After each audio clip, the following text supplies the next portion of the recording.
we're looking at the 2016 election, which was a disaster. We went through hell, my administration. People were destroyed, their lives were destroyed. Not one person colluded. They found no collusion, no nothing. And they went through hell. There was a server, the DNC server, that never went to the FBI. The FBI didn't take it. It was taken by somebody that I guess it's CrowdStrike. Do you think I'm going to say something wrong when I feel that there's 25 or 30 or 2 or 20 or 10 or something? But there are a lot of people on these calls. Some, I think, listen for educational reasons. Some listen because they're members of the State Department. There are many people listening to these calls. People are fixated on the fact that Joe Biden is running against possibly trying to get the nomination to run against the president, and he was leading for some time. What the president is emphasizing is, I'm trying to find out what happened in 2016. One of the things that bothers him is something he believes maybe the previous administration was behind it. Well, who was in charge of the Ukraine? Joe Biden. Oh, by the way, at the time when this investigation was happening, Biden wasn't running. And for those people who say it was inevitable he was going to run, it was inevitable he was going to run in 2016, remember? And that didn't quite work out because things that happened with his family decided to let Hillary Clinton have it, and plus Barack Obama wasn't in his corner. So he's saying there is a reason to look into the Ukraine. Right. And there is some dicey things that happened through the Ukraine, he's been told. At the very least, I wanted to get to the bottom of it. People are focused on him targeting an opponent. He's focusing on what happened in 2016. Right. And my initial thought when I read the call still stands the same from 3 weeks ago. This was about 2016, not 2020 for him. And he doesn't feel as though there was a thorough investigation. And when did this call happen? The day after the Mueller probe ended. But because, one of his opponents could be Joe Biden, and he asked about Joe Biden, people are connecting a lot of dots. One of the other things the president talked to Sean last night about was the fact that he wants the attorney general to look into possible ties with Hillary Clinton, that dossier, Ukraine. Is there a connection? Here's POTUS. You hear about Ukraine, and you've been hearing about it. I heard Clinton was involved. I heard they got somebody who wrote the fake dossier. Was it out of Ukraine? All of the things that happened. And I assume that the Attorney General, I would like the Attorney General to find out what's going on. Because you know what? We're investigating corruption. I was... Not but it just happened to be that was the assignment I got. I got all the good ones, so I got Ukraine, and I remember going over convincing our team or others to convincing us that we should be providing for loan guarantees. And I went over, I guess the 12th, 13th time to Kyiv, and I was supposed to announce that there was another $1 billion loan guarantee. And I had gotten a commitment from Poroshenko and from Yatsenyuk that they would take action against the state prosecutor, and they didn't. So they said they were walking out to press conference. I said, no, I said, we're not going to give you the $1 billion. They said, you have no authority. You're not the president. The president said. I said, call him. I said, I'm telling you, you're not getting the $1 billion. I said, you're not getting the $1 billion. I'm going to be leaving here. And I think it was, 6 hours? I said, I'm leaving in 6 hours. If the prosecutor's not fired, you're not getting the money. Well, son of a bitch. Got fired. Clashes in Ukraine's capital, Kiev. What we saw here today was a revolution. I'm an outsider to this situation, but I would like to jump into the action. In recent days, Kiev has turned into a full-scale war zone. События, которые проходили в тот период. Сначала акции проходили мирно. Замечены нами радикалы, которые относились к правым партиям, неофашистским организациям. В том, чтобы посеять хаос. Создавалось такое впечатление, что в посольстве Соединенных Штатов существует штаб, который управляет этим процессом. Who was your highest level contact with the U.S. government in this period? Байденом, вице-президентом. Но дело в том, что господин Байден говорил одно, а в Украине делали другое. Questions of credibility are being raised after a private chat between two top U.S. diplomats was leaked online. So you had this remarkable phone call where you have these two senior officials of the U.S. government apparently talking about a coup or how they were planning to restructure the government of Ukraine. Сценарий захвата власти и государственного переворота. we saw in the 1980s, the Central Intelligence Agency had been largely discredited because of scandals that had been exposed in the 1970s. They still want to get rid of certain governments. They wanted regime change in Syria, for instance, regime change in Iran. And they have a lot of allies now inside the news media, inside the government, and that means that they can do a lot to control the narrative. And it works with the American people. NATO has expanded into 13 countries. Почему мы так остро реагируем на расширение НАТО? Когда страна становится членом НАТО, ей уже очень трудно сопротивляться давлению со стороны такой крупной страны, лидера НАТО, как США. И там легко может появиться все, что угодно. Система противоракетной обороны, и новые базы, и, если потребуется, и новые ударные комплексы. А нам что делать? The United States is imposing new sanctions in key sectors of the Russian economy. After the third wave of sanctions hit Russia, the tensions between the two countries skyrocketed. So the question presents itself. Are we truly witnessing the beginning of Cold War 2.0? Я, наверное, себя не идентифицировала. Там, как украинец, я вообще об этом не думала. Там слово патриотизм для меня было это что-то такое, сложно, даже я не могу объяснить.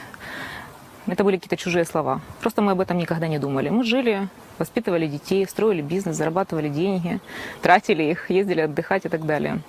И когда там происходили какие-то такие значимые для страны события, там 2004 год или 2014 начинался, мы все здесь живущие смотрели это как просто картинку по телевизору. И мы думали, что нас это никогда не коснется.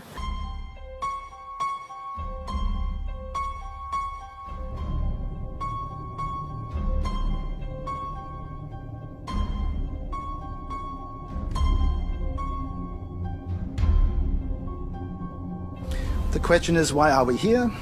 And the short answer to this question is because there is a war here in Ukraine. A war we could not imagine after the fall of the Iron Curtain and the collapse of socialist dictatorship in Europe. A war which has claimed more than 10,000 lives. A war which has displaced about 2 million people, made them homeless. A war which destroyed countless families, their properties and their livelihoods. A new security policy for Eastern Europe, question mark. Do we need a new security policy? And if so, how and why would it differ from the old version?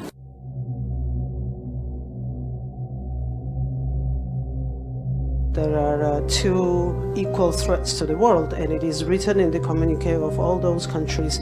All the NATO members, heads of state, signed it and confirmed it, and they've put terrorism and Russia on equal basis. We should understand that what Putin did in Crimea, he can easily do in any Baltic state.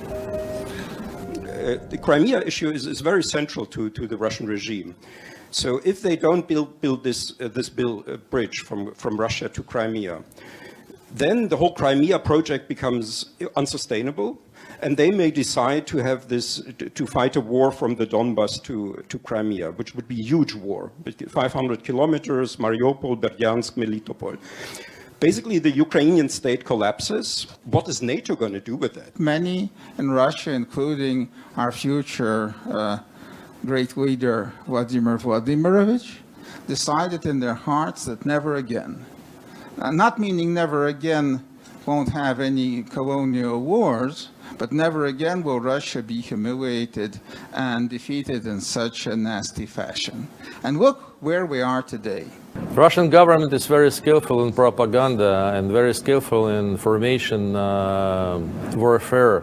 They convinced majority of the population in Russian Federation itself that in Ukraine this is fascist regime, the Nazi coup occurred, and that is why they were supposed to go and to protect Russian-speaking population and to take historical part of Russia, of Crimea.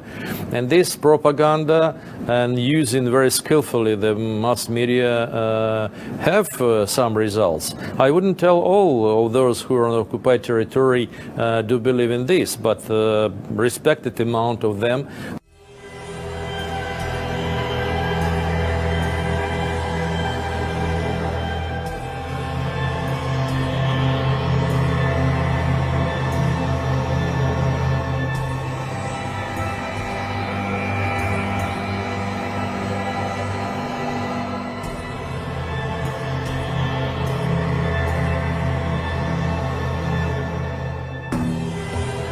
Самый серьезный бой начался вот с этого места. И вот перед вами сзади находится здание разбитое. Там была больница. Боевики попали с автоматов в заправку. Заправка взорвалась, соответственно, загорелись машины, люди живьем сгорели прям там. Самая большая трагедия нашего города в том, что мы не смогли уберечь мирных жителей, которые, к сожалению, оказались заложниками этой ситуации.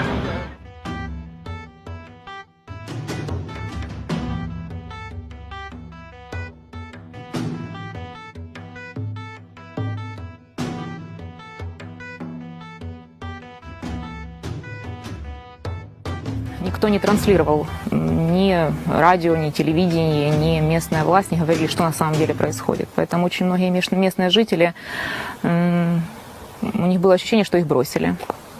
Бросила страна, бросила Украина, перестали платить пенсии.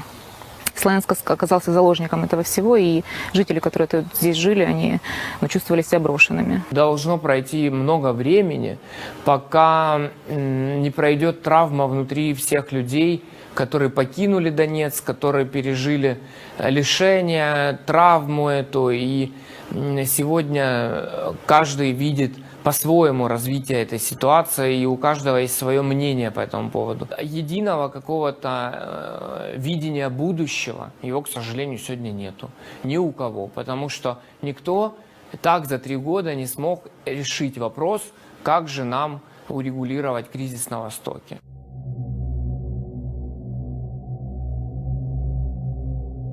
The dilemma with NATO membership is that probably Georgia and Ukraine will only get into NATO when they will not need it anymore. There is no real implanted in decision-making procedure possibility for the military part of NATO to go ahead immediately. They will wait for those political consultations. Autonomy meant on that time, when it was created in 2015, that we should have the capability to take an action if the US is not very much willing to join us. But on principle, it was projected in agreement with the United States. Today, we may have a situation in which we'll have to take action as Europe in disagreement with the United States. Estonia may be now more protected by its EU membership than by its NATO membership, because Russia would maybe love to demonstrate to NATO that it is not a reliable alliance by occupying some small part in eastern Estonia.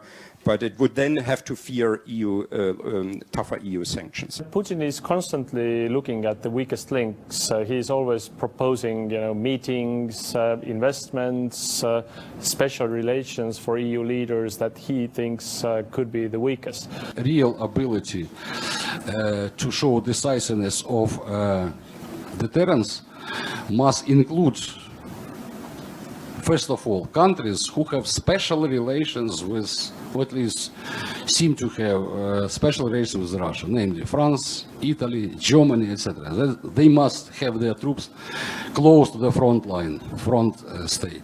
Then we can together convince Putin. With these forward troops in these countries, the Russian narrative internally becomes, the paranoia becomes more plausible. And and the question is, who's going to pay for this paranoia? Are these going to be Estonia, Latvia, Lithuania, or Poland, or Georgia and Ukraine?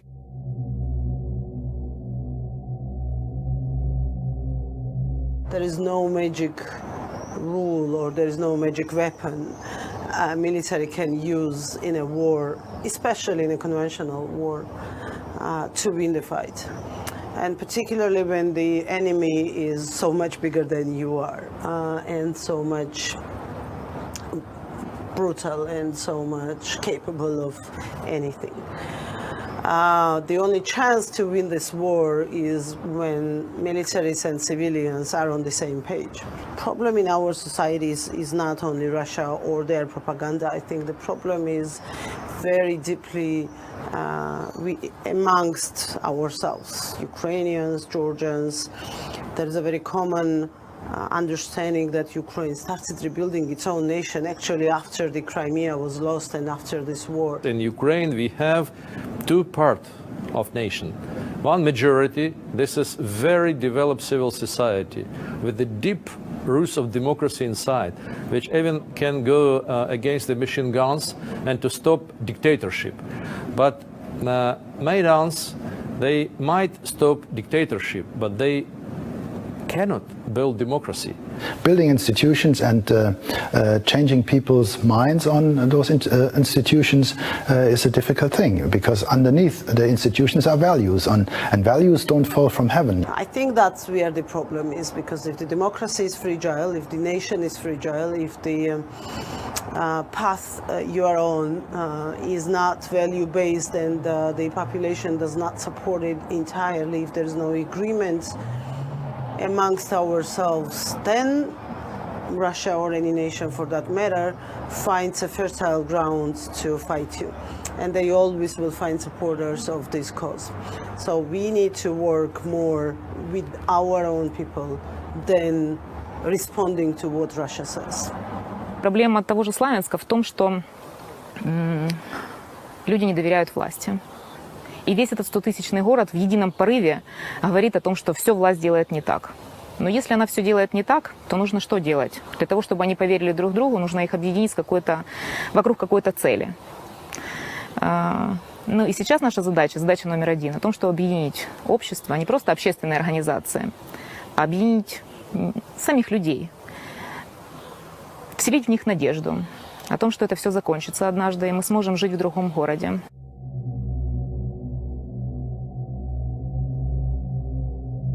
If Ukraine grows economically like the rest of Europe, if Ukraine gets more and more democratic and stronger institutions, the Russian population will look envious to what is happening in the Ukraine and will not be content with being ruled by a tyrant like Putin. In the eyes of the Kremlin rulers, the danger persists, continues to be, even if Ukraine is not a member of NATO. Because the existence of a flourishing Ukraine as such is being perceived by the Kremlin rulers as a danger, as a permanent danger, which has to be eradicated.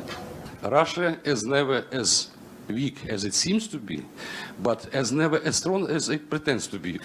New security policy for Eastern Europe, I don't share any notion of any Eastern European security policy to be designed. And yes, there should be one European security policy that goes beyond the traditional European borders and covers much more and covers the free world more than just some geography that we might put on the map. There is a lacking awareness of the problems in Eastern Europe and in Ukraine. People don't understand that it's not only Ukraine, but that it's actually a challenge, a danger for Europe, that Europe needs to rethink its security and defense concept.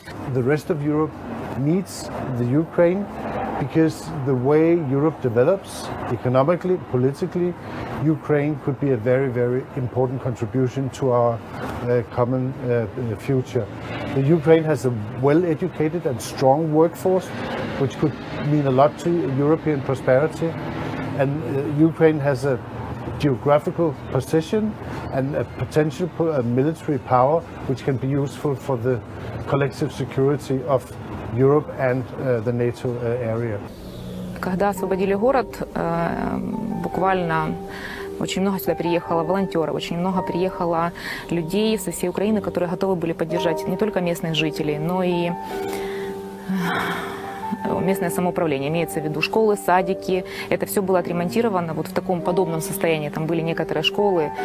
И вся Украина в одном порыве собралась и помогла нам. То есть приезжали из других областей, просто волонтерили люди, помогали это все восстанавливать. Такие поступки всегда, в тот момент у меня вызвали просто шок, потому что люди без оплаты просто приехали и просто решили помочь.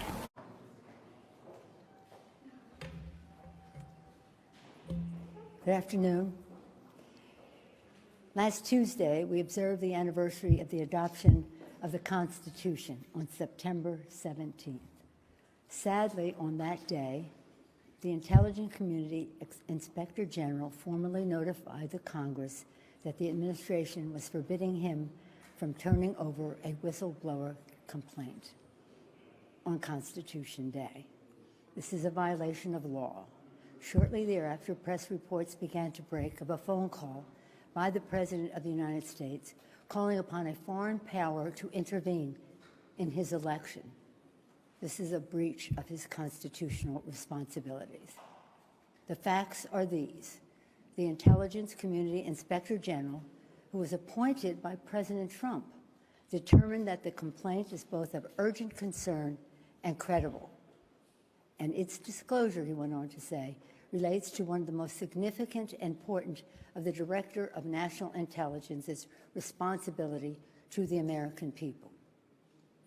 On Thursday, the Inspector General testified before the House Intelligence Committee stating that the acting Director of National Intelligence blocked him from disclosing the whistleblower complaint. This is a violation of law. The law is unequivocal. The DNI staff, it says the DNI, Director of National Intelligence, shall provide Congress the full whistleblower complaint.